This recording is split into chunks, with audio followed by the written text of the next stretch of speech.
kita bicara soal korupsi masalahnya. Korupsi ini semacam kejahatan, ya orang menyebutnya ultra ordinary crime, kejahatan tapal batas, kejahatan luar biasa yang melampaui, dia ultra moral, dia melampaui moral, dia melampaui kebudayaan, dia melampaui birokrasi, dan karena itu kejahatan ini tidak pernah melibatkan satu orang, selalu lebih dari satu orang. Di dalam konteks di dalam konteks masyarakat modern, kalau teman-teman pernah baca misalnya model pertahanan kekayaan yang ditulis oleh Jeffrey Winters, itu keren sebenarnya, memperlihatkan pola pertahanan kekayaan oligarki dulu ada di zaman Romawi dan seterusnya. Pola pertahanan kekayaan itu dengan kekerasan kalau saat itu, tetapi dengan merampas kebebasan orang lain gitu ya. Dan di dalam konteks masyarakat demokrasi, model korupsinya itu kemudian terpola. Apakah korupsi ini hanya di negara-negara otoriter atau hanya di negara-negara demokrasi, itu juga pertanyaan. Dan siapa pelakunya? Apakah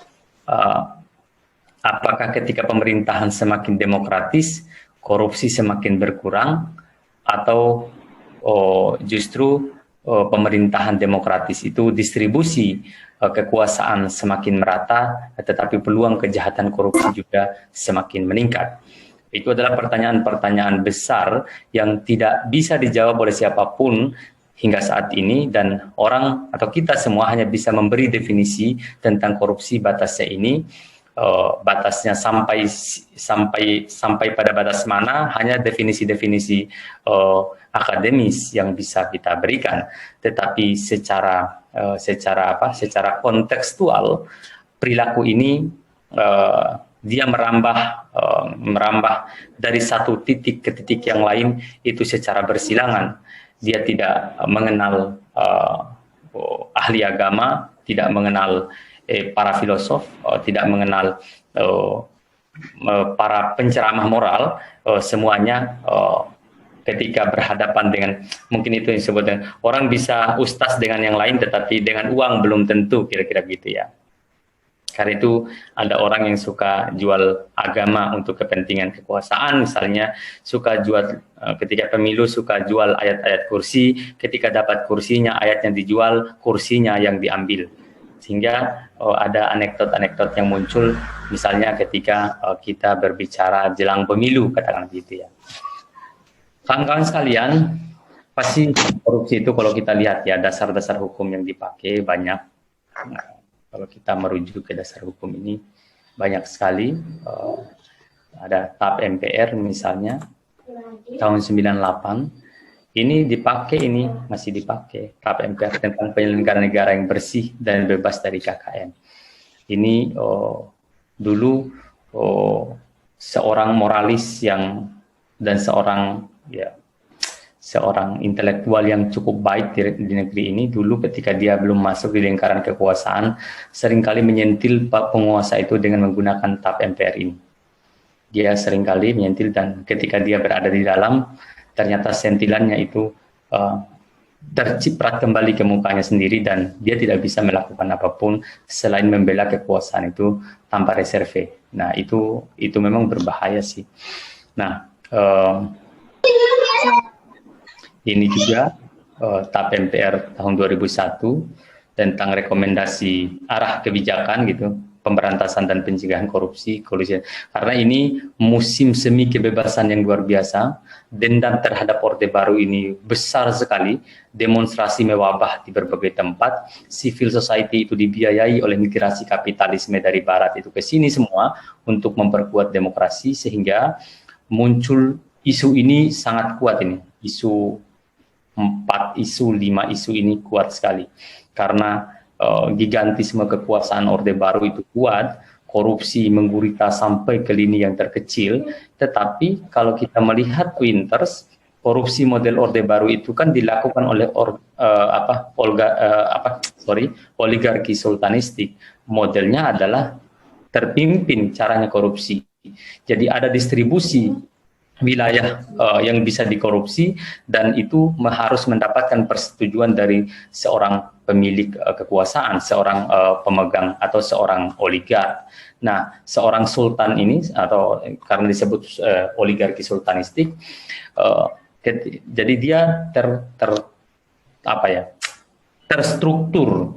Jadi ada terstruktur pola korupsinya, sehingga bila ada bancakan terhadap anggaran negara, maka model bancakan itu harus ada restu dari atas, dan restu ini wajib harus dia pegang, karena jika tidak maka dia akan disingkirkan dari lingkaran dalam para oligark. Karena itu korupsi di masa Orde Baru, korupsinya memang besar, terstruktur, dan ini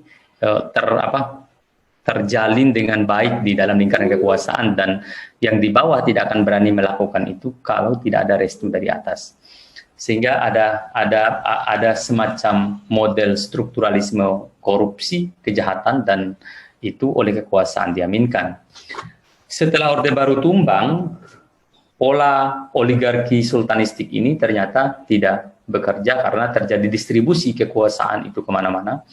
Di daerah muncul raja-raja kecil dulu melalui Undang-Undang 22 tahun 99 tentang pemerintahan daerah itu, seolah ada dendam. Dulu Orde Baru kan modelnya sentralistik, lalu setelah muncul Undang-Undang 22 tahun 99 tentang pemerintahan daerah itu, ada semacam dendam politik, sehingga kekuasaan itu besar sekali ke kabupaten kota.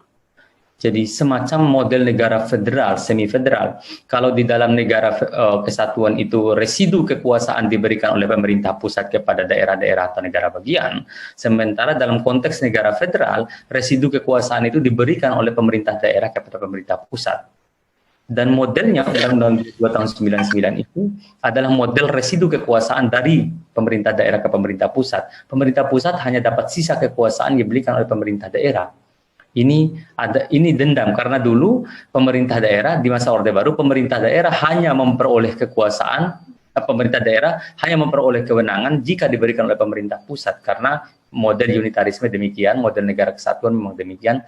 Tetapi ketika Orde Baru tumbang, dendam politik ini ternyata menumpuk, dan dia terbuka kerannya, lalu kemudian undang-undang itu menjadi model negara federal. Karena muncul isu dulu ketika amandemen itu, apakah kita negara federal atau negara kesatuan. Itu banyak buku-buku yang dihasilkan pada saat itu, yang dihasilkan oleh para ahli.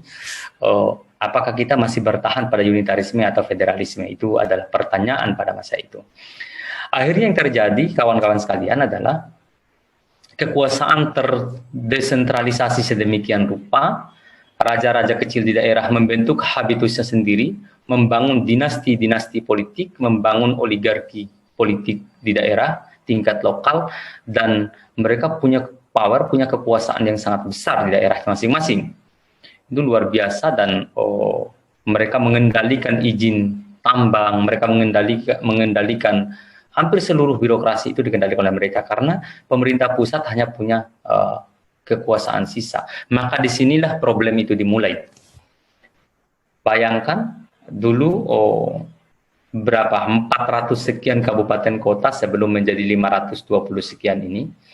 Lalu ada 32 provinsi dulu sebelum dimekarkan beberapa provinsi, dan 30 provinsi sebelum dimekarkan 4 provinsi. Dan kita bisa melihat bagaimana carut-marutnya birokrasi, karena raja-raja lokal ini susah untuk disentuh.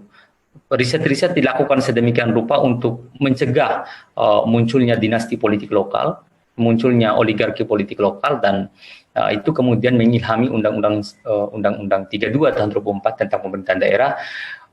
Ada titik kompromi antara model semi federal di Undang-Undang 22 tahun 99 ketika dia bergeser ke Undang-Undang 32 tahun 2004 tentang pemerintahan daerah, karena sebagian kewenangan yang semula otoritas pemerintah kabupaten kota itu ditarik kembali ke provinsi dan ke pusat. Tapi apa yang terjadi? Kita kan tahu akhirnya banyak kepala daerah yang ditangkap dan seterusnya. Nah, banyak akhirnya kekuatan politik yang ternyata tidak menjamin stabilitas demokrasi, justru muncul adalah kekuasaan korup. Kawan-kawan sekalian, apa itu korupsi? Kalau kita ini ya, kalau kita sesederhanakan, ya intinya sebenarnya adalah penyelewengan atau menyelewengkan jabatan atau menggelapkan jabatan sebenarnya. Korupsi itu penyelewengan atau penyalahgunaan uang negara untuk kepentingan pribadi atau kelompok atau orang lain. Jadi bisa saja dia tidak dapat apa-apa, tapi misalnya dia anak seorang Führer, seorang penguasa, lalu dia merekomendasikan perusahaan tertentu untuk pengadaan tas misalnya, perusahaan itu karena rekomendasi anak seorang pemimpin ini, maka mau tak mau yang punya jabatan mengambil perusahaan itu karena rekomendasi dia, dan ini juga disebut korupsi karena memang bisa saja pejabat itu tidak mendapatkan apa-apa, tapi atau seseorang itu tidak mendapatkan apa-apa, tapi karena kewenangan atau karena kekuasaannya dia bisa mempengaruhi atau kekuasaan bisa disalahgunakan karena pengaruh orang itu bisa saja terjadi. Kalau kita lihat definisi korupsi secara hukum, intinya perbuatan itu memperkaya diri sendiri. Oke, ini ada kata atau di sini. Ini alternatif, bisa diri sendiri atau bisa orang lain, atau bisa juga korporasi. Jadi dia tidak pakai kata dan. Kalau kata dan ini lihat di sini. Kalau dia pakai dan maka dia kumulatif. Dia harus dua-duanya. Tapi karena ini bisa salah satunya, memperkaya diri sendiri bisa, memperkaya orang lain bisa, atau korporasi juga bisa. Nah, akibatnya itu merugikan keuangan negara atau perekonomian negara. Jadi bisa uangnya negara atau bisa ekonomi negara. Bisa salah satunya. Karena ini pakai alternatif di sini. Coba lihat perbuatan memperkaya diri sendiri. Anak hukum, kalau ada anak hukum di sini pasti tahu cara membaca ini. Mau perbuatan memperkaya diri sendiri atau orang lain atau suatu korporasi, kata atau. Jadi ada 3 kata di dalam hukum itu yang harus teman-teman pahami. Ada kata atau, itu adalah alternatif. Ada kata dan, dia kumulatif. Ada kata dan garing atau, itu namanya kumulatif alternatif. Bisa kalau pakai kata dan garing atau, itu berarti bisa salah satu atau bisa dua-duanya. Nah, bisa salah satunya kejadian atau bisa dua-duanya sekaligus. Tapi ini pakai alternatif, jadi bisa salah satu saja. Nah, saya tidak hapus tadi ini. Maaf, saya tidak hapus tadi itu. Nah, apa sih penyebabnya? Kalau kita lihat korupsi itu kan bisa menyebabkan ya.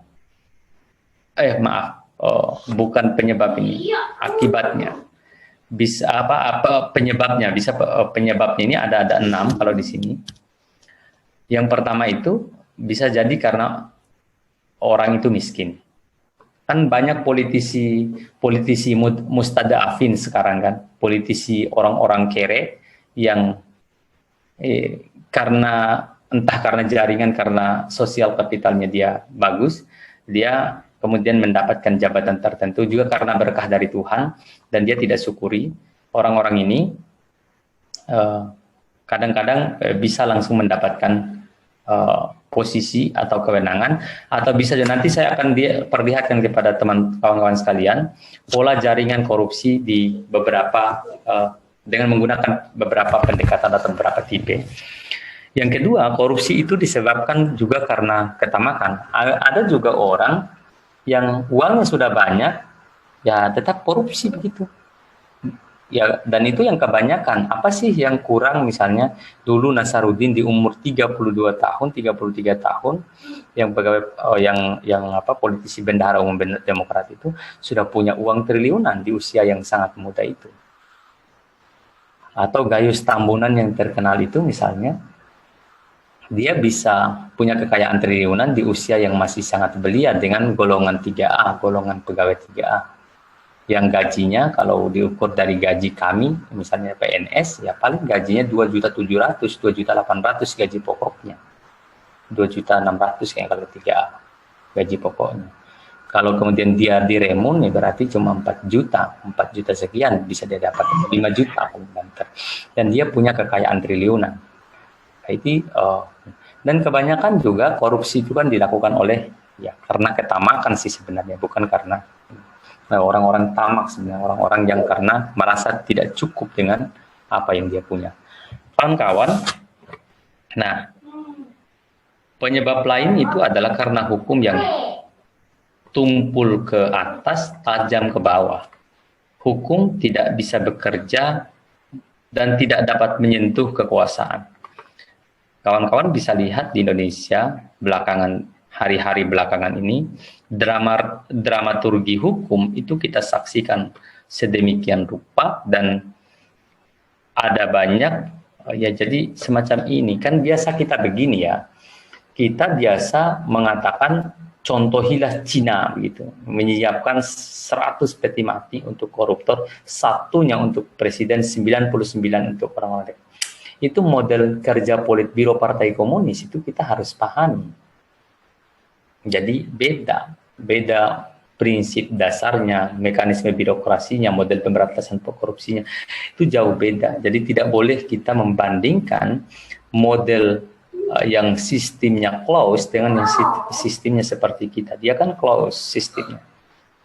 Karena itu kurang tepat kalau kita membandingkan model pemberantasan korupsi di Cina misalnya dengan di kita.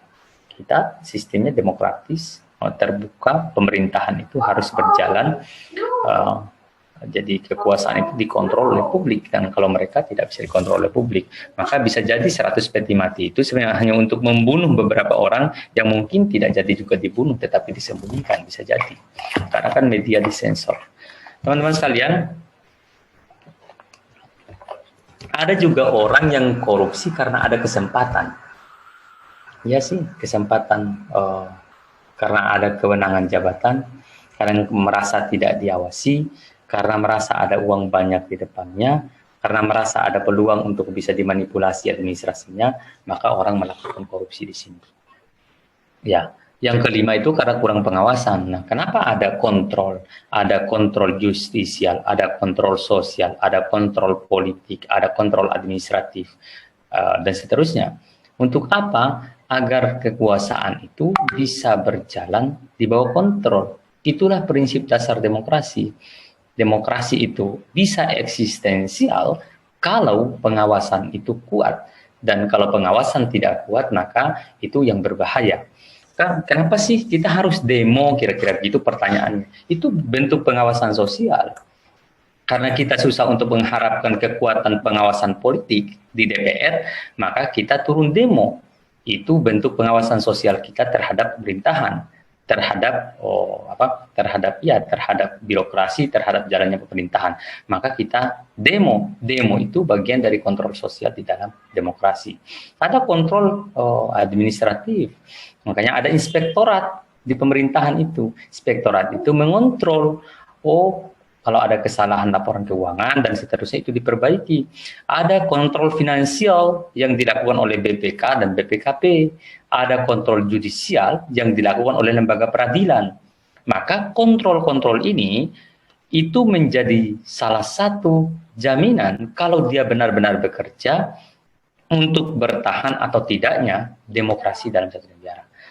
Atau pemerintahan itu demokratis dengan prasyarat bahwa kontrol yang dilakukan oleh lembaga-lembaga institusi tadi merupakan bentuk check and balances sehingga kuat dan korupsi tidak terjadi. Dan ketika ada kesalahan laporan keuangan, maka ada mekanisme di dalamnya. Mekanisme itulah yang makanya DPR itu kan punya 3 fungsi: fungsi budgeting, fungsi legislasi, fungsi pengawasan.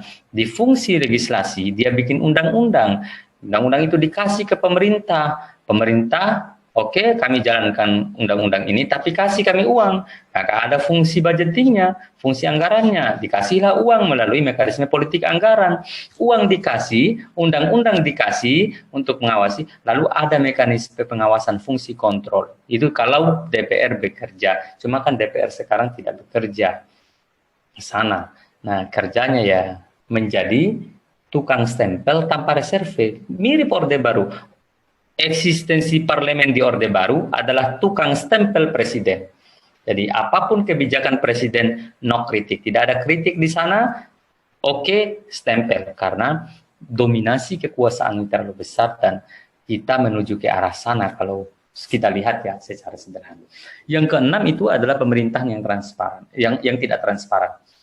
Kalau pemerintahan sudah tidak bisa dikontrol, sudah tidak transparan, itu pasti korupsi terjadi. Yakin. Karena salah satu prasyaratnya adalah bahwa pemerintahan demokratis itu adalah pemerintahan yang terbuka, yang bisa. Maka itu masuk di dalam asas-asas umum pemerintahan yang baik. Clean government, itu pemerintahan yang bersih, itu salah satu cirinya itu adalah dia harus transparan. Kalau dia tidak transparan, maka susah untuk kita kontrol. Bagaimana caranya kita mau kontrol kalau tidak transparan? Misalnya undang-undang cilaka kan tidak transparan. Kita tidak tahu pasal apa yang mereka bahas. Tiba masa tiba akal. Misalnya ada 79 undang-undang yang terdampak, tapi dibahas hanya 63 kali rapat. Bagaimana satu undang-undang dua atau tiga undang-undang dibahas dalam satu kali rapat sekaligus? Masuk akal nggak? Ada 11 klaster. Kalau bikin DIM lagi dari 9 fraksi, daftar inventarisasi masalah, berarti tinggi DIM itu sampai leher saya. Kalau digabung. Karena dengan ketebalan 812 halaman. Dari yang semula 305 halaman. Jadi ada 6 versi itu.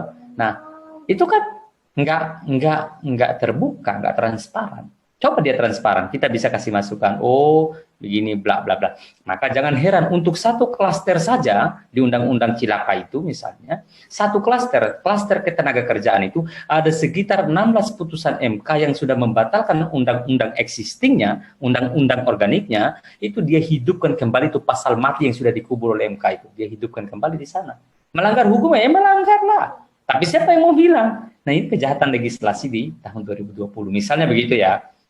Tapi kan kadang otak kita tidak sampai di situ. Ketika teman kita demo memaki-maki begitu, nanti ketika tanahnya dirampas dibayar dengan biaya murah baru nanti mengeluh, menangis-nangis darah. Dapat pi. Makanya kalau nanti yang bela-bela itu kemarin tuh dapat nanti bagiannya itu. Dan kalau dapat ya menangis darah lagi. Karena cara kita mencegah kejahatan kekuasaan itu adalah dengan menempuh jalur norma yang benar. Nah, kita nggak bisa melakukan kekerasan, ini bukan negara anarki. Kita hanya menempuh jalur hukum. Nah, itu karena teman-teman sekalian, apa saja jenisnya korupsi? Karena ini kan materi dasar di sebenarnya. Ya, salah satunya itu adalah penyuapan. Suap, kasih uang pergi ngurus KTP, seharusnya tidak pakai uang, pakai ya kalau dulu kayak begitu ya. Kadang-kadang yang kedua gratifikasi, hadiah. Kan suka kan, habis ujian siapa coba yang sering bawakan dosennya kue sebelum ujian? Itu kan sudah ada itu surat edaran rektor. Tidak boleh bawa kue. Nah, ini kan ujian online kalau sekarang ya. Makanya saya di Fakultas Hukum saya tanya kan ada 2 jenis kue itu dibawa. 2 jenis kue. Ada kue dari fakultas yang memang disediakan, itu sebenarnya boleh ada, tapi ada kue yang disediakan oleh mahasiswa. Saya bertanya, yang mana kue yang disediakan oleh fakultas? Yang ini, oke. Saya ambil yang itu saja karena itu hak saya. Ada itu yang pernah sampai datang ke rumah bawakan kue karena disuruh oleh bapaknya. Dia sebelum ujian, saya bilang, ini anak memang dekat sekali sama saya. Saya bilang bawa pulang, kasih tahu orang tuamu, saya tidak mau makan. Jadi saya suruh bawa pulang kuenya. Karena itu bentuk gratifikasi, bisa menyebabkan terjadi konflik kepentingan. Anda bisa tanya mahasiswa yang pernah saya uji dan pernah dia bawa kue, pernah saya ambil kuenya, ada yang pernah minta bawakan ke mobil, saya bilang nggak boleh. Anda bisa tanya kalau ada yang pernah saya uji di Fakultas Hukum. Karena saya tidak pernah memang mengambil kue kalau itu dia bersumber dari mahasiswa. Karena itu sudah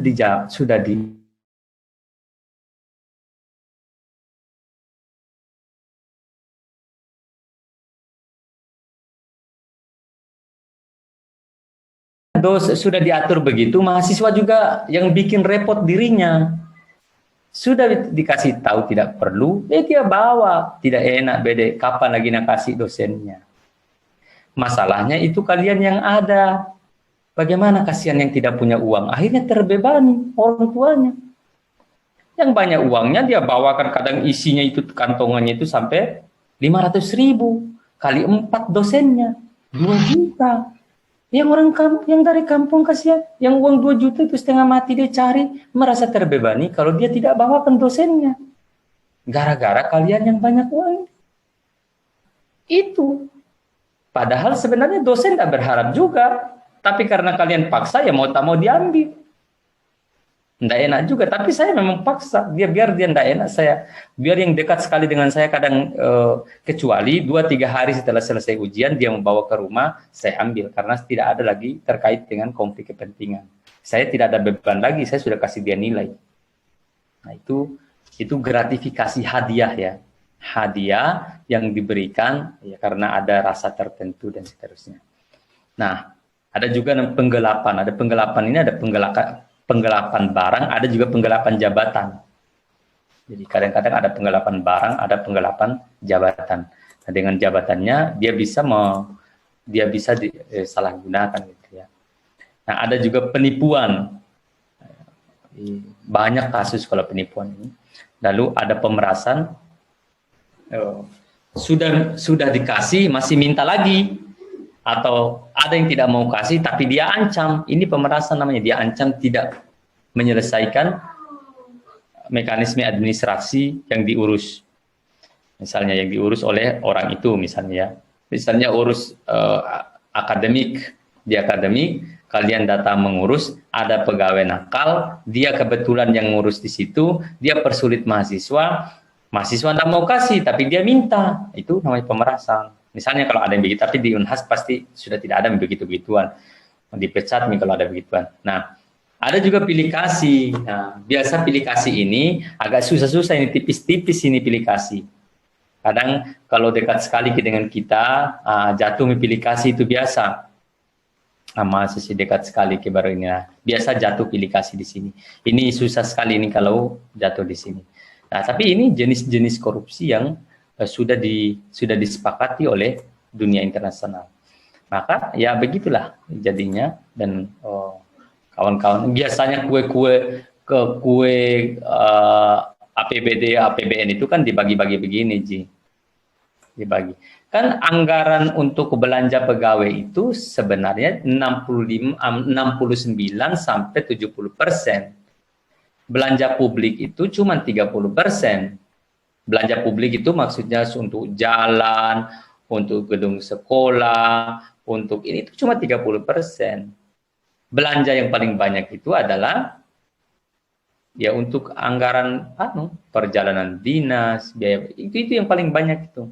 Paling banyak di anggaran postur anggaran kita. Nah, sudah 30% di-korting lagi. Itu di-korting dengan korupsi, misalnya harga tas yang semestinya cuma 5.000 jadi 25.000. Nah, berapa ratus kali lipat itu?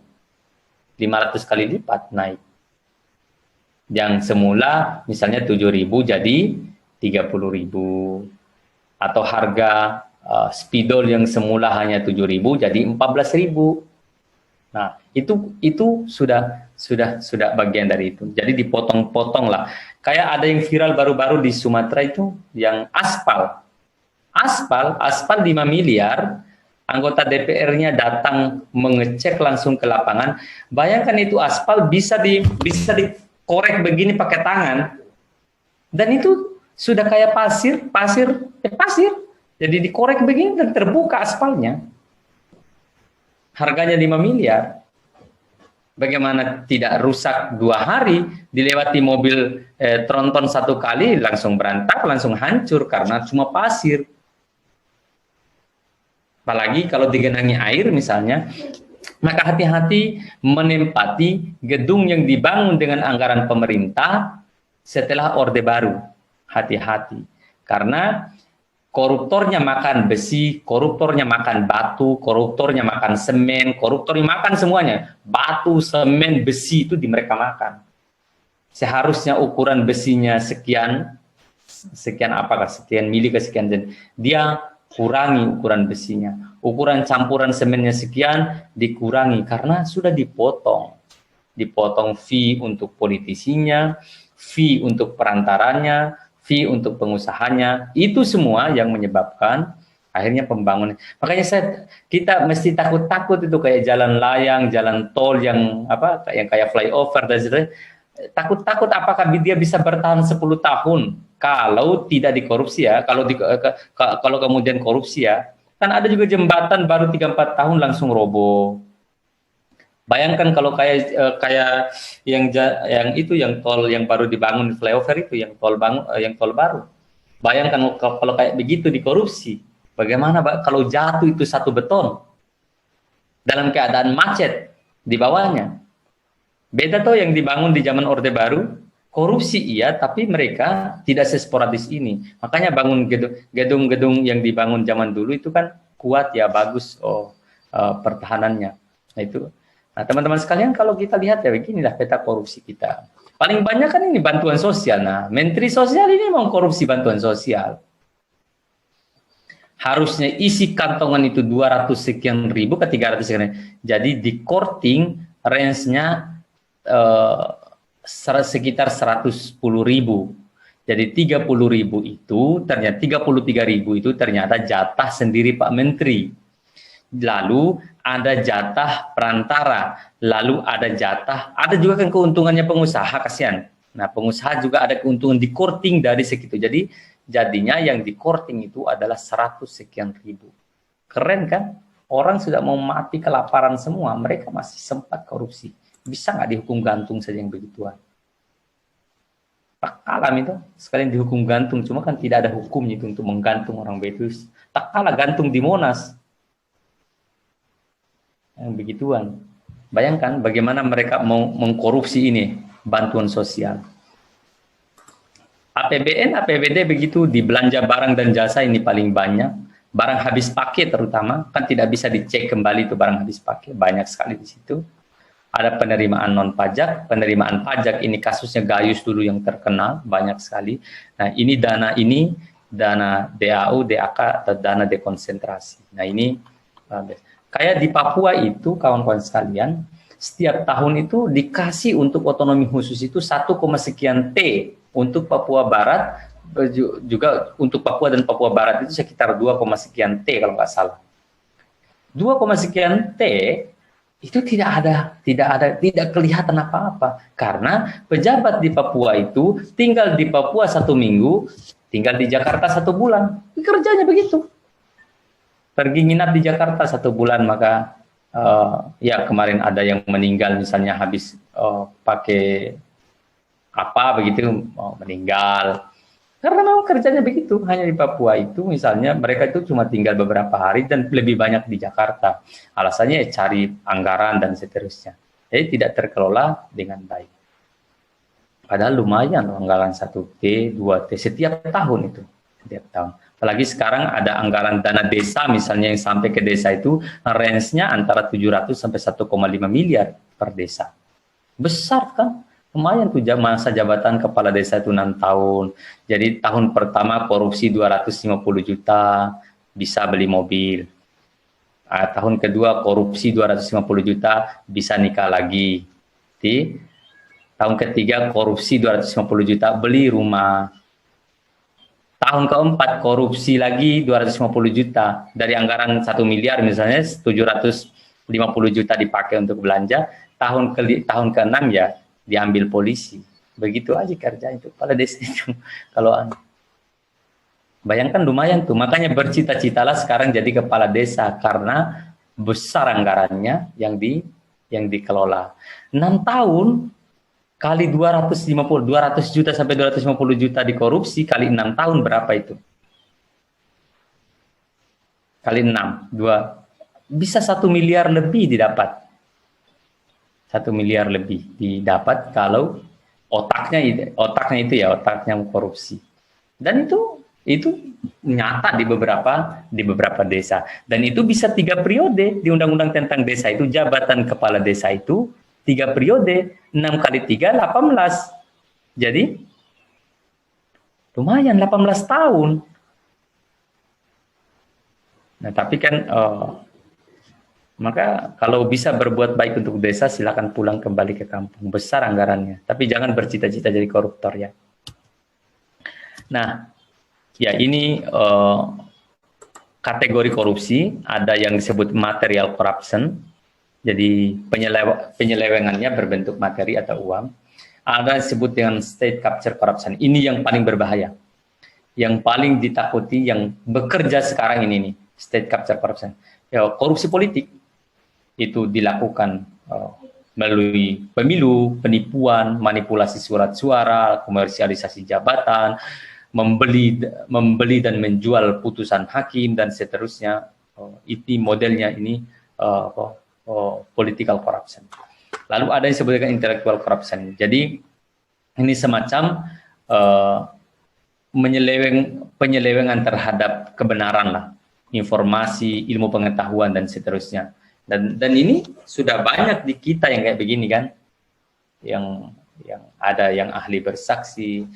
Tapi saya tidak tahu ya, saya sering sekali diminta jadi ahli, terutama untuk kasus-kasus pemilu. Ada pasal yang tidak ada jalan keluarnya, jadi saya tafsirkan apakah ini penyelewengan menerjemahkan pasal atau tidak.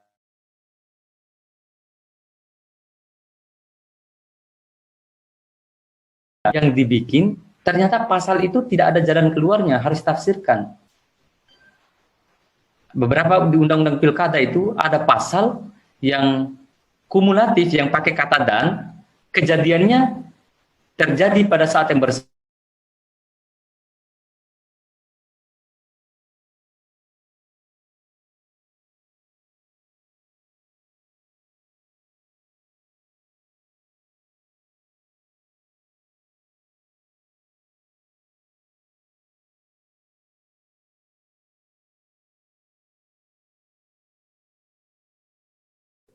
Oke, sorry.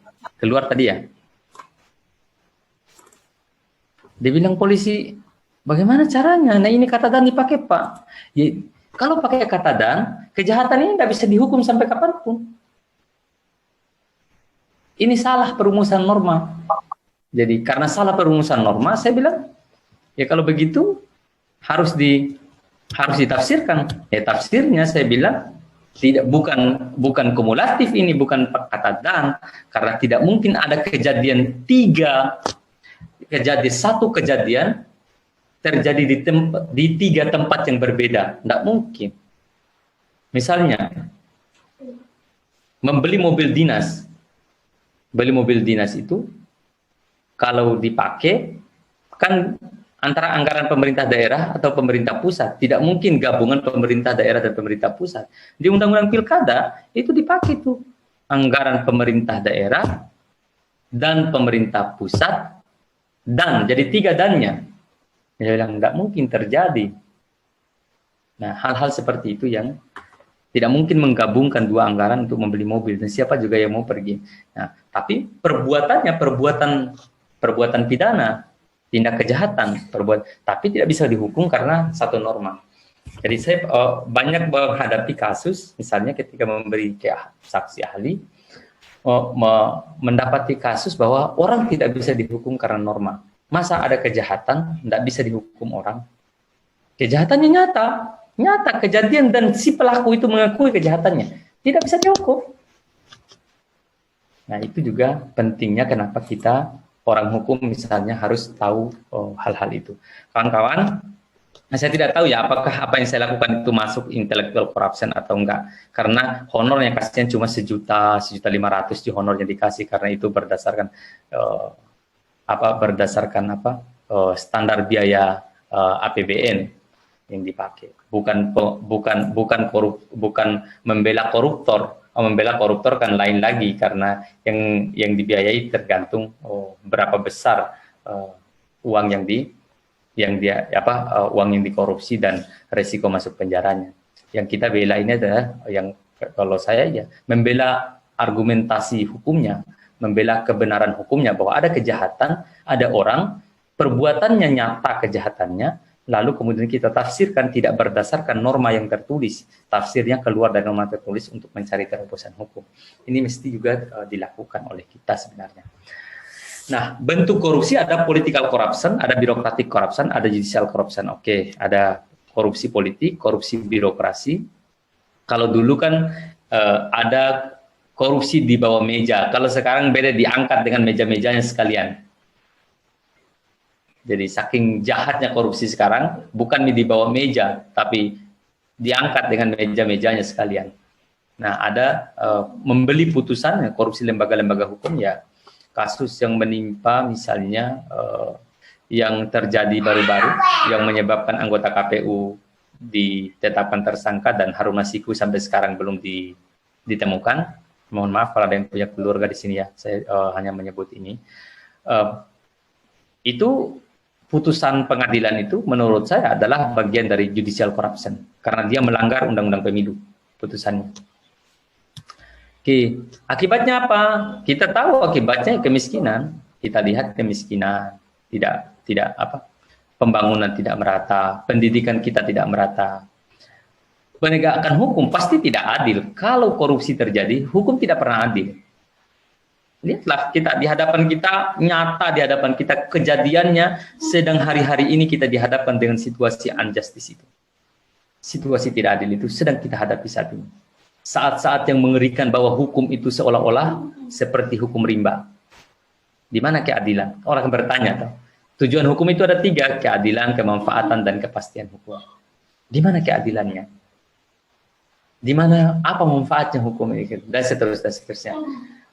Tentu pasti ada eksploitasi sumber daya alam. Korupsi itu kalau sekarang kita lihat ya bagaimana sumber daya alam kita dieksploitasi. Dan yang terjadi kalau korupsi pasti penyelewengan keuangan negara, sumber keuangan resmi itu pasti diselewengkan. Ya, ada banyak kasus, bukan hanya banyak kasus, hampir semua kasus ini terjadi seperti ini. Teman-teman sekalian, saya mau kasih lihat contoh model ini ya. Coba lihat ini, satu orang yang korupsi, mungkin kalian masih SMA ini ya, atau masih SMP, kasus ini terjadi 2012, 2013 ini. Kasus suapnya Miranda Gultom ketika menjadi gubernur BI. Ini orang yang terlibat satu orang pelaku, tetapi coba lihat kakinya. Ada Emir Muiz, ini anggota DPR dari Partai Golkar dulu. Ada Paskah ini, Agus Condro, terkenal ini dulu, Hamka Yandu, politisi kelas kakap semua ini di sebelah sini. Nah, tapi ada jaringan dari sini juga bekerja. ada berapa kaki ini? Nah, minimal kalau dihitungnya 3 kaki, tapi bertebaran distribusi manusianya. Tapi tempat setor utama ini ada di Nurbaiti. Ini nama ini muncul ya. Baru kemudian naik ke sini. Tapi ada juga kalau politisi kelas elit ini, ada yang langsung juga ke Miranda. Ini kan suap dari dulu itu isunya ini adalah kasusnya ini suap pemilihan gubernur BI dan itu anggota DPR diantarkan uang ke ruangannya masing-masing atau ke ya dimanapun dia berada diantarkan uang. Ini muncul. Ini melibatkan pengusaha, melibatkan politisi, melibatkan birokrasi, dan kelompok-kelompok lain. Banyak yang terlibat di sini. Jadi ini model yang pertama ya, model korupsi pada kasus Miranda Gultom. Tapi ada model kedua, ini model keduanya. Melibatkan tiga pihak. Ini kasusnya Lutfi Hasan Ishak. Kalian tahu mungkin mantan presiden salah satu partai politik dulu. Nah, mau laptop karya.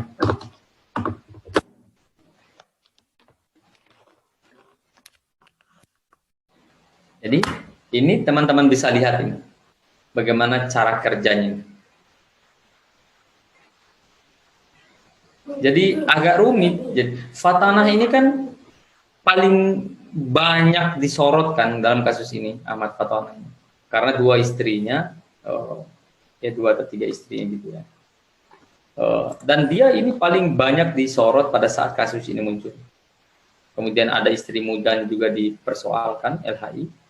Ini sekretaris yang Ahmad Zaki. Ini suap yang cukup menghebohkan dan kasus korupsi yang cukup menghebohkan karena ini korupsi sapi, impor sapi.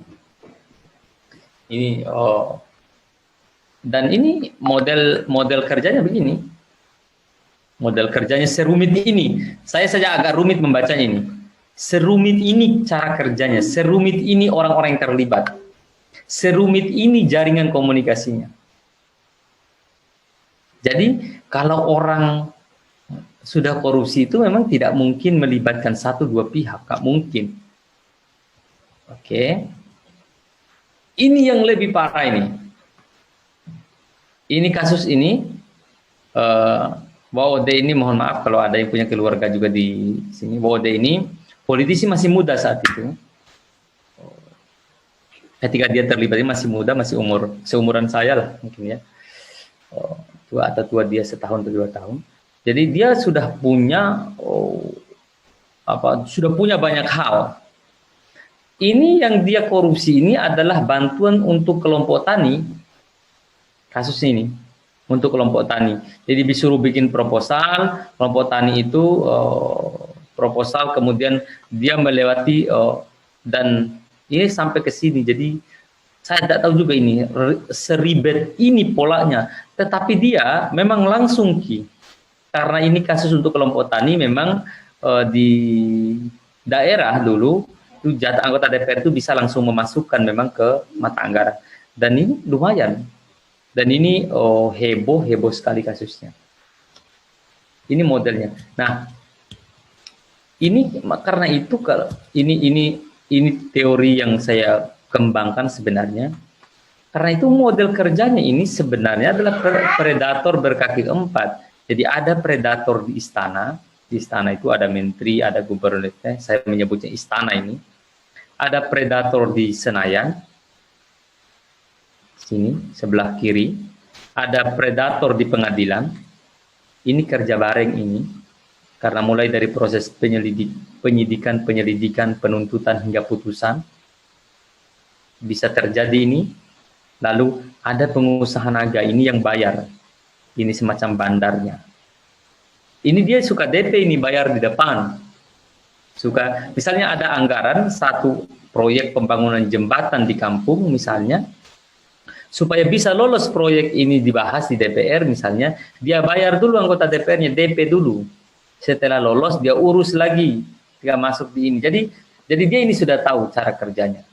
Nah, inilah yang menjadi pendulum ini semacam bandarnya itu proyek-proyek tertentu. Apalagi kalau proyeknya besar gitu ya.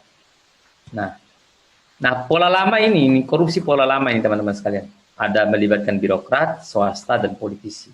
Tapi ke pola baru, begini polanya. Di politisi ini masuk ada penegak hukum, ada parpol, ada kelompok masyarakat, dan seterusnya. Lalu kemudian di sini. Jadi ada pola lama, ada pola baru. Nah, ini yang terjadi di tengah-tengah kita dan tentu ini harus kita hindari karena ini berbahaya bagi demokrasi kita. Lalu Indonesia kita di mana sih sebenarnya? Diinjak oleh mereka-mereka ini. Politisi, birokrat, swasta, penegak hukum, juga kelompok masyarakat sipil yang ternyata tidak menghargai sama sekali demokrasi, tidak menghargai sama sekali tentang kebebasan dan seterusnya. Sehingga mereka inilah yang menjadi pendulum bagi anti demokrasi, sikap anti kebebasan, sikap anti demokrasi, sikap tidak terbuka, penegakan hukum yang amburadul dan seterusnya bersumber dari sini. Demikian dari saya.